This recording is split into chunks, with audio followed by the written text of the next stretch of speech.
પોરબંદર મહાનગરપાલિકાના જન્મ મરણ સહિતની કામગીરી માટેની સિસ્ટમના નવા નિયમોને લઈને અરજદારો મુશ્કેલીમાં મુકાયા છે।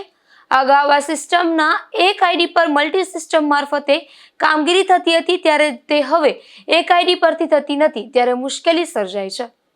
સમગ્ર રાજ્ય અને કેન્દ્રમાં જન્મ મરણ નોંધણી માટે કેન્દ્ર સરકાર દ્વારા સિવિલ રજિસ્ટ્રેશન સિસ્ટમ વર્ષો પૂર્વે અમલવારી કરવામાં આવી હતી। આ સિસ્ટમ મારફતે દરેક રજિસ્ટર શાખામાં કામગીરી કરવામાં આવતી હતી, ત્યારે કેન્દ્ર સરકાર દ્વારા આ સિસ્ટમમાં ફેરફાર કરવામાં આવ્યો છે। અગાઉ સિવિલ રજિસ્ટ્રેશન સિસ્ટમ જનરેટ કરેલ આઈડી એક કરતાં વધુ કોમ્પ્યુટર સિસ્ટમ મારફતે કામગીરી થતી હતી, ત્યારે હવે આ સિસ્ટમ અપડેટ કરતા માત્ર એક આઈડી પર એક જ કોમ્પ્યુટર સિસ્ટમ મારફતે કામગીરી થાય છે, જેથી અગાઉ પોરબંદર મહાનગરપાલિકામાં જન્મ મરણ વિભાગમાં 5 ઓપરેટરો મારફતે જન્મ મરણના સર્ટિફિકેટ સહિતની કામગીરી થતી હતી, ત્યારે હવે એક આઈડીમાં એક જ સિસ્ટમ મારફતે કામગીરી શરૂ થતાં જન્મ મરણ દાખલા મેળવવામાં વિલંબ થઈ રહ્યો છે, જેથી અરજદારોને મુશ્કેલી વેઠવી પડે છે।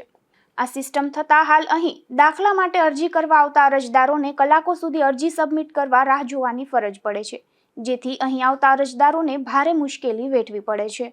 નિપુલ પોપટ સાથે અશોક થાનકી, ગુજરાત ન્યૂઝ, પોરબંદર।